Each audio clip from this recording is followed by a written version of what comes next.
ఆ రోజు Sunday morning 9:00 నాకు ఫోన్ వచ్చింది. నేను ఫోన్ లిఫ్ట్ చేయట్లేదు. అంటే వరుసగా కొడుతుంటే ఏమండి సుబ్రహ్మణ్యం గారు మీరు ఫోన్ లిఫ్ట్ చేయండి ఒకసారి అర్జెంట్‌గా వాట్సాప్ చూడండి అన్నారు.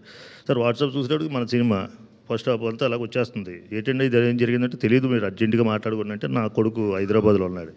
వాడికి వెంటనే ఫోన్ చేస్తే వాడు లిఫ్ట్ చేయలేకపోతున్నాడు. సండే కదా మార్నింగ్ 9కి. మా వర్క్ బాయ్ ఉంటే బాయ్ ద్వారా మా అబ్బాయి చెప్తే వెళ్ళి చూసేటప్పటికి వాడు మా వాడు టెన్షన్ పడి అసలు ఏమీ అర్థం కాలేదు డాడీ అసలు ఏంటి డాడీ మన భవిష్యత్తు ఏంటి మన పరిస్థితి ఏంటి సినిమా అంతా ఇలా బయటకు వచ్చేస్తే మనం ఎలాగా అంటే ఒకేసారి నాకు కూడా ఒకేసారి బాడీ అంతా షేక్ అయిపోయింది.